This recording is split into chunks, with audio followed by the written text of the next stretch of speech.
A machine that costs less than a used car, sits quietly in a hallway nobody's watching, and requires maybe 20 minutes of actual work a week, can quietly generate more consistent monthly income than a lot of people make working full-time. No employees to manage, no storefront rent, no customers to greet, just a box full of snacks or drinks sitting in the corner of a gym, an office building, or a laundromat, collecting dollars while its owner is somewhere else entirely. And somewhere right now, someone with 40 of these machines scattered across a single city is quietly running a business worth well over $1 million without most people ever noticing it exists. This is the economics of owning a vending machine business, and by the end of this video, you're going to understand exactly why this strange, invisible little industry can be one of the most efficient ways to build passive income in the entire economy. Let's start with what it actually costs to get into this business, because the range here is wider than almost any other business we've covered, and understanding that range is the key to understanding the entire industry. On the low end, a basic used mechanical vending machine can be found for somewhere between $500 and $2,000, the kind of older machine that dispenses a limited selection of snacks with a simple coin and bill mechanism. On the higher end, a brand new machine with a touchscreen interface, card reader, remote inventory monitoring, and climate control for perishable items can run anywhere from $3,000 to $10,000, sometimes more for specialized machines that dispense things like fresh food, electronics, or personal care products. Most serious operators land somewhere in the middle, spending around $2,000 to $4,000 per machine for something reliable, modern enough to accept card payments, and durable enough to survive years of daily use without constant repairs. Now here's the detail that surprises almost everyone who hasn't looked closely at this business. The machine itself is often the smaller of the two major costs. The real gatekeeper in this industry is location, and specifically the ongoing cost of actually placing a machine somewhere people will use it. Most vending machine placements involve either a flat monthly rental fee paid to the property owner or, more commonly, a commission structure, where the property owner takes somewhere between 10 and 25% of the machine's revenue in exchange for hosting it. High-traffic locations, hospitals, large office buildings, busy schools, can sometimes command commissions as high as 30% because the property owner knows exactly how much foot traffic that location is worth and prices access to it accordingly. This means the actual barrier to entry in vending isn't really the machine, it's convincing a business owner or property manager to give you access to their foot traffic in the first place. So let's talk about what a single, well-placed vending machine can actually generate, because this is where the business starts to look genuinely interesting. A machine in a decent location, a busy office break room, a gym, an apartment complex, might sell somewhere between $1 and $5 worth of product per day for every 10 to 15 people who pass it regularly. In a location with consistent foot traffic of 100 to 200 people a day, that can translate into somewhere between $50 and $300 in weekly revenue, depending heavily on the location, the products, and pricing. Annually, a single decent machine might generate somewhere between $3,000 and $15,000 in revenue, and a genuinely excellent location, think a busy hospital cafeteria hallway or a large manufacturing facility break room, can push that number considerably higher. But just like every business we've broken down in this series, revenue tells you almost nothing on its own. And vending machines have a cost structure that's deceptively simple on the surface and surprisingly easy to get wrong underneath it.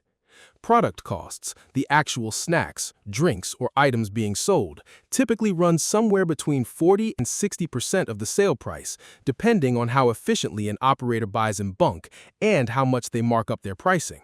That commission paid to the location owner, remember, sometimes as high as 30%, comes directly out of what's left. Add in the cost of restocking trips, which eat into an operator's time even if they don't show up as a direct line item expense, occasional machine repairs and payment processing fees on card transactions, and the true profit margin on a single vending machine typically lands somewhere between 15 and 30% of gross revenue. Do the math on a single, modestly performing machine, and you're looking at maybe $500 to $2,000 in actual annual profit. On its own, that's a nice side income, but it's not exactly life-changing money. And this is exactly the point where a lot of people who get into vending as a passive income side hustle quietly lose interest, because a single machine simply isn't enough to matter financially.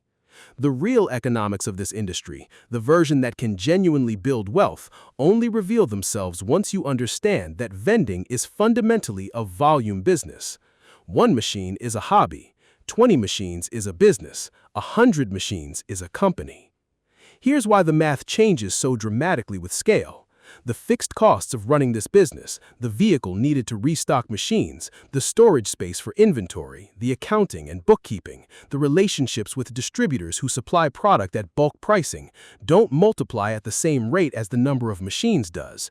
An operator running 20 machines isn't paying 20 times the overhead of someone running one machine. They're often paying something closer to 3 or 4 times that overhead, because a single delivery route can efficiently restock a dozen machines in a single afternoon, and bulk purchasing from distributors can meaningfully lower the cost of goods sold as volume increases. This is the exact mechanism that turns a modest side hustle into a genuinely scalable company. An operator running 20 well-placed machines, each generating somewhere around $8,000 a year in average revenue, is looking at total annual revenue of roughly $160,000, with net profit, once you account for those improving economies of scale, potentially landing somewhere between $30,000 and $50,000 a year, for what typically amounts to 10 to 15 hours of actual work per week. Scale that up to 50 or 100 machines, which serious operators absolutely do achieve, and you're looking at potential annual profit well into 6 figures, sometimes crossing into low 7 figures for operators who've built genuinely optimized routes and secured premium locations, all while working significantly fewer hours than almost any traditional small business would require at a similar revenue level. This is where the psychology of this industry becomes genuinely interesting, because vending sits in a strange, underappreciated middle ground between a side hustle and a real business, and most people never figure out which one they're actually building. The people who stay stuck at 1, 2, or 3 machines are usually treating this as pocket money, restocking irregularly, never negotiating better commission terms, and never systematically searching out new locations. The people who build something substantial are the ones who treat it like an actual logistics operation from the very beginning, mapping efficient restocking routes, building real relationships with property managers who control access to prime locations, and constantly testing which products actually move fastest in each specific location, rather than stocking every machine identically. Location, more than almost any other factor in this business, is what separates a profitable route from a struggling one, and finding great locations is genuinely harder than most beginners expect. The best spots, busy hospitals, large manufacturing plants, popular gyms with high membership counts, are often already locked up by established operators who've had relationships with those properties for years.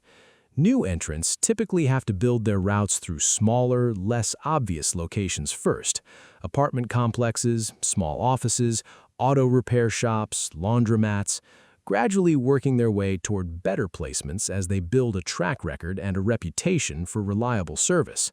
This is one of the quieter reasons the vending industry rewards patience over speed.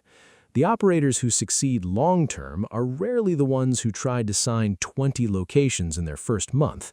They're the ones who built steady relationships, one location at a time, and let their reputation open doors to better placements over the following years.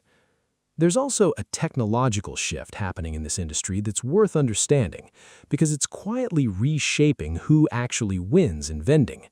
Modern machines with remote monitoring technology can alert an operator's phone the moment a specific product runs low or the moment a machine experiences a mechanical jam, dramatically reducing the wasted trips and lost sales that used to plague this industry when operators had to physically check every machine on a fixed schedule, regardless of whether it actually needed restocking.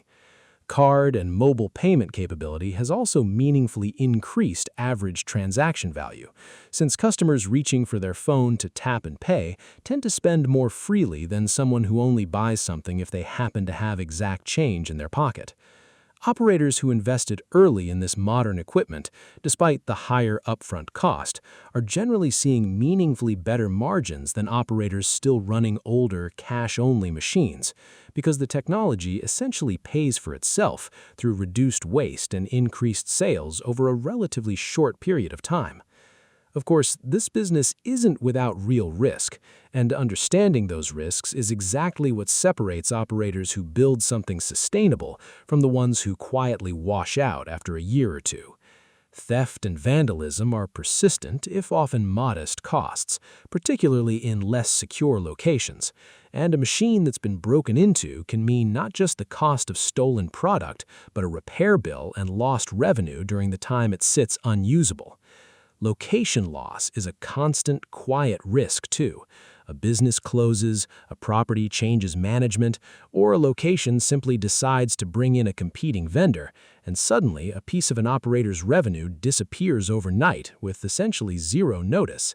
Successful operators build this risk into their planning from day one, understanding that any single location, no matter how reliable it seems, could disappear at any time, which is exactly why diversifying across many locations rather than depending heavily on just a few is such a critical part of building a durable business here. So what actually separates the person running two struggling machines from the person running a genuinely profitable route of 50 or more? It rarely comes down to the machines themselves, since most operators are eventually using similar equipment from similar suppliers. It comes down to systems, efficient restocking routes that minimize wasted driving time, strong relationships with property managers that lead to renewed contracts and referrals to other locations, and a genuinely disciplined approach to tracking which products perform well in which specific locations, rather than treating every machine as identical. It also comes down to a willingness to treat this as a real business worth optimizing, rather than a passive income fantasy that's supposed to run itself with zero ongoing effort. Because even the most successful vending operations require real, consistent management, even if that management takes considerably fewer hours than a traditional storefront business would. So does owning a vending machine business actually make financial sense? For someone starting with 1 or 2 machines hoping for meaningful passive income immediately, the honest answer is that it probably won't feel worth the effort at that scale. And this is exactly why so many people try vending, get discouraged, and quietly quit within the first year. But for someone willing to treat this as a genuine logistics business from the start, systematically building routes, reinvesting early profits into additional machines, and treating location relationships as the actual core asset of the business, vending machines can become a remarkably efficient path toward real, substantial income, one that requires meaningfully less time than almost any other business at a comparable revenue level. Maybe that's the real lesson hiding underneath all these numbers. This isn't a flashy business, and it's certainly not one anyone builds a personal brand around. Nobody's filming themselves standing proudly in front of their vending machine the way they might in front of a storefront or a fleet of trucks. But quietly, invisibly, tucked into the corners of gyms, offices, and apartment buildings across the country, thousands of these unremarkable little boxes are collecting money around the clock, whether their owner is asleep, on vacation, or working an entirely different job somewhere else. And for the operators who took the time to build this business properly, that quiet, boring invisibility might be exactly the point.